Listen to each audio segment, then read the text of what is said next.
What's up, everyone? It's me. I'm back from Secaucus Regionals, and I played a funny deck. So we're going to talk about the funny deck and my tournament, and why I played the funny deck. So I played Inteleon VMAX for everyone who didn't know back at home. It's just somewhat of a deck that I played. It's kind of just like Urshifu, but not really Urshifu. I was talking to Nico Alabas all week, and we kind of worked on it, and it felt really good in testing. Obviously, I think that the flaws were realized after the tournament, which was just that we kind of needed a little bit more time to make the deck a little bit better. And that's kind of what the end result was. I think the deck was really good. I just think it needed a little bit more time to be refined more than anything. So without further ado, let's look at the list.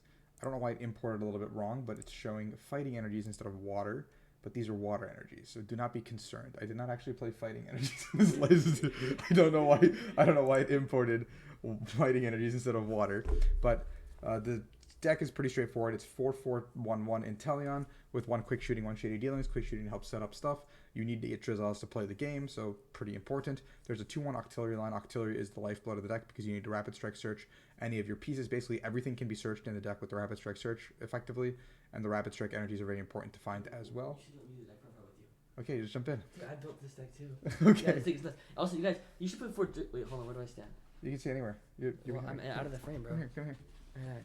Yeah, okay. See, you need 4 Drizzle in this deck because if you don't have 4 Drizzle, then Mew's gonna boss kill it, and if you prize one, then the game ends. So, like, Yes. everyone that plays 3 Drizzle in this deck or Shifu, you need the 4th one. It comes up in Yep. so many games. The second run rate and the third Inteleon V were really good because RCS can put a lot of pressure on by picking and choosing one of them to boss early, and sometimes your strategy gets completely gutted at that point. You're kind of relying on a little bit of luck to find one of the 2 pieces, but if you get 2 of each down, something on turn 1, super ideal. Really hard to do, but if you can get 2 of each down on turn 1, yeah, you can kind of play whatever. Even if just like going first, if you get 1 Inteleon down, you need the second Remoraid because if you don't have it, then Ian's deck will boss your 1 Remoraid, you'll Clara, and then they'll loop it and you'll lose the game. So you have to have the second one so you can double bench. Exactly. The 2 Moltres and the Hoopa package, the dark stuff is just for Mew. Yeah. It's the same old, like, I'm playing dark cards to deal with Mew and hopefully it works. And it did. It did work. So there's 2 Clara as well. You just need to be able to recover them and aggressive. Exactly. You know? Medicham V was a lot of fun. I had to do a lot of really fun yoga loop plays throughout the tournament. We had the 2 Cheryl to obviously have the healing against Arceus because you do need to out-heal Arceus. Mm-hmm. We're doing 140. They have Sharon's Care. They're going to be able to hit us for more damage, so we want to kind of take our time and make sure we can get a yoga loop play, take 3 or 4 prizes in the same turn, attack with Medicham. These are waters. These are not fighting. I don't know what is going on here. The 2 Clara to recover stuff. Peonia, Cynthia, Birdkeeper, Research Boss, kind of the same staples, the Urshifu list. Yeah. It's just a cut and paste. There's just no Raihan. There's no need for Raihan because there's nothing that actually uses Raihan in this list. If we played a Moltres V, then Raihan would go hand in hand. But that's 2 cards we're committing to a Mew player playing poorly. Yeah, we had Melanie in the list even for a little bit because Melanie's a little bit more versatile than Raihan in this deck because you don't actually need to like Raihan anything. Melanie draws you 3 cards, but like the list was so tight, like there's actually not a single cuttable card in this list. Yeah, it feels very, very tight. It was all the cards were good the other day. Yeah. 4 intense, 4 quick, 3 level, very standard across the board. Yeah. 3 net. I would have liked the 4th net, but obviously space is very tight. Mm-hmm. If I had a 61st card, I think it's always 4th net for me. 2 E-Search was really good. Palpad, Choice Belt, Tower, and Court. We wanted to play the Tower because it is an auxiliary searchable card and it sets up for all these cool combos you can do, and you get to keep your energy in play, especially because we're balancing the energy off the Inteleon.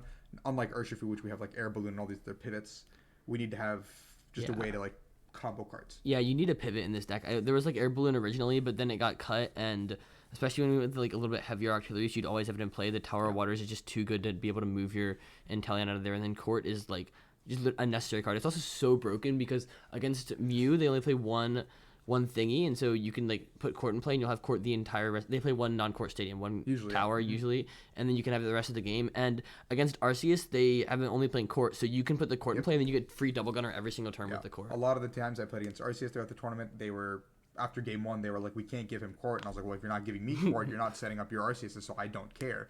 And if they didn't really attack into me or boss around me, I would aggressively Clara for double gunners.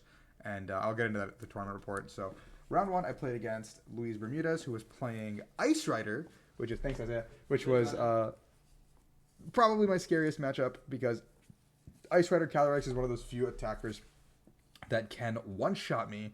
And so I was a bit scared Game 1, Luis had a little bit of a slow start, just piercing the first turn. I was like, oh, thank God he pierced and did nothing. And so turn 2, turn 3, I set up, and I was double gunnering and quick shooting away the Sobbles before they even hit the board. And he was able to eventually get an Ice Rider up and running, but it didn't matter because he didn't have like the potential to one-shot me without the Sobbles being set up. So I was able to out-heal him with the Cheryls and just use the court effectively to double gunner continuously and quick shooting continuously. And I think I literally yoga looped one turn simply to get rid of the Sobble and set up so I can get rid of a second Sobble in the same turn. So I did that. And then game 2 is more of the same. I pull off like a most incredibly disgusting play. I think there was 2 Drizzles and a Sobble fully set up with no damage on them. And I started the turn. I went quick shooting a Drizzle, double gunner the Drizzle and a Sobble, double gunner the Drizzle and a Sobble, retreat into Metacham, loop that, double gunner, killing. Wait, no, I quick shooting the other one. So there was 60 on one now, 80 on the other. Quick shooting the one with 80, and then I just killed. Yeah, I literally just left him with nothing. It was just crazy. I think it was 2 Sobble and Drizzle, but anyway. So that's how I beat Ice Rider in the first round. And then round 2, I went against Michael Zeely, who was playing Arceus Beetle. Yes. And both games, I got set up much quicker than Zeely could.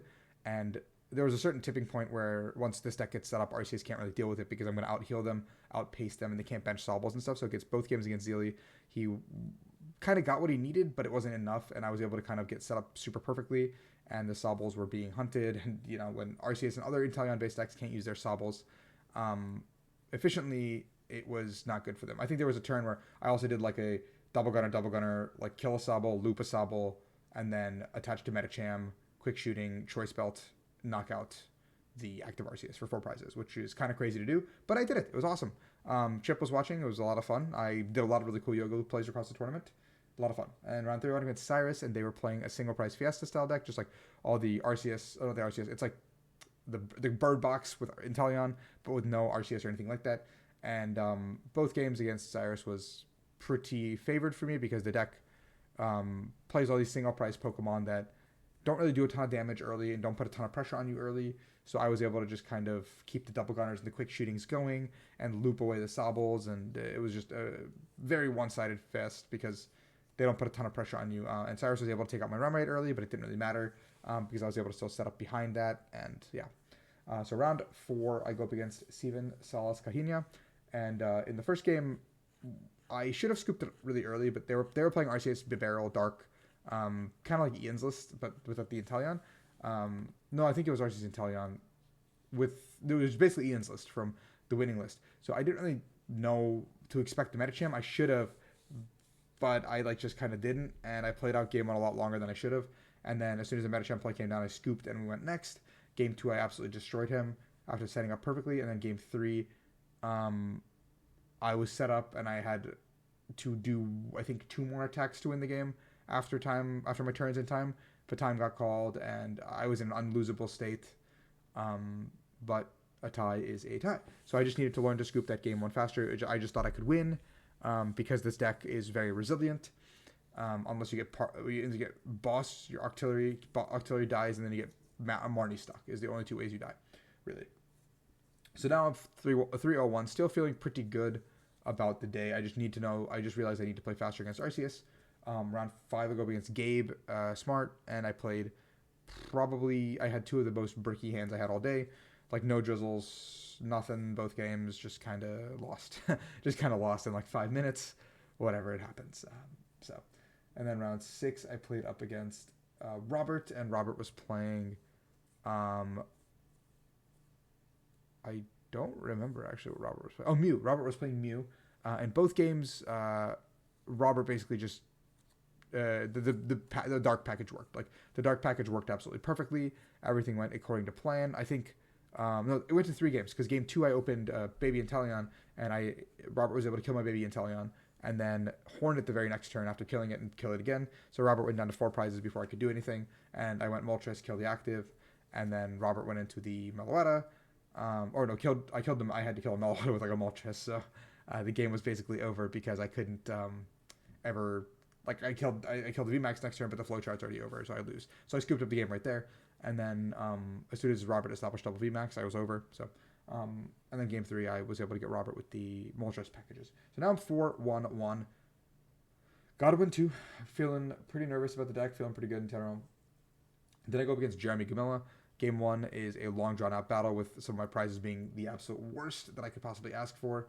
And I keep playing it out thinking I can get those prizes, and I end up being, I think, a turn short of being able to seal the deal. And a Marnie sticks for one turn too long, and my fate is doomed in game 1. Should have scooped that a lot earlier, in my opinion, but I thought I had a chance. Game 2, I absolutely roll Jeremy, and then game 3, I am in a really favorable position. I think Jeremy's board has like 3 things with 140 on it. They're out of healing cards, all that stuff, so I was just going to go boom, boom, boom. And then I had one last play that I could make at the very end of the game, and Jeremy was like, we were going to tie, and then Jeremy made the heads up play to net up the rest of his board, so I couldn't even make like a Yoga Loop play or anything of that nature, because I think his active was just like an RCS with like 20 damage on it. So my max damage now is 170, 190 with the Inteleon, and I think Jeremy had taken no prizes, so Moltres does nothing, nothing does anything. So I tied, unfortunately, which is fine. It is what it is. I needed one more turn. That's all it comes down to. But yeah, so should have played faster. That's on me. 4-1-2. And then I went up against Michael McCutcheon in round 8, and Michael was playing Rapid Strike Malamar, which is probably my best matchup. And game 1, I demonstrated the double gunner loop play to wipe out the Inkays and wipe out the active Malamar, and Michael scooped. And then game 2, I went second and kept calling and got the pieces, and he scooped because I think he understood that the game is just over. So now I'm 5-1-2, and in my penultimate win and in, I go up against Nate, who's playing Arceus Dark Barrel with Hoopa V, Zapdos. I think the Crobat VMAX might have been in there. I don't know. It was like the just generic Barrel style of deck. And so they were down their Sharon's Care, they were down a Palpad, and I'm feeling pretty good. I was sniping the Barrel with double gunners and quick shooting, setting up so I take a knockout on the active and a knockout on the Barrel in the same turn.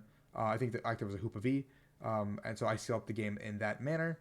And then Nate ends up going Eldegoss V to pick up the Barrel, shutting off that option for me. And I was out of healing cards at this point because I prized something really important, and I think it was the Palpad. But yeah, so I didn't expect the Eldegoss V. I was playing not around that at all. I probably could have played significantly better. Probably could have attacked with something else like the Moltres. I probably could have done so many other things in that intermediary to not even, be in that spot. Like I could have netted up something. I could have slammed the Tower of Waters. I had my whole deck in my hand basically, so I could have just attacked with the Moltres probably that turn to kill the Hoopa, not even compromise my Inteleon. And then the next turn I could have tried to chain the Moltres again, but for some reason I was just on autopilot mode, and it was the end of the day, and I was just, I think, overconfident, and that cost me game 1. And then game 2 I absolutely roll Nate, and then the third game is probably one of the worst hands I've seen, and Nate goes down to a 0-card hand to kill my Inteleon on the bench on his second turn, and then the third turn of the game, his 2-card hand becomes like, there's now a 3-card hand, it's like RCS Energy Boss, and so I lose another Inteleon that I just kept calling for, and I get the third VMAX. VMAX becomes on the board, but I opened Metacham, which is really unfortunate. I'm thinking maybe I can stick him with this hand. Maybe I can win this game from here because the board looks very poor for them. I can maybe pop this first guy with the healing, go into Moltres for the second thing, and then Moltres again to end the game. But the 3-card hand was, I believe, it was just quick ball for the boss to end the game. So that really sucked to go out in that way. Really heartbreaking game 3 to lose. Nothing against Nate.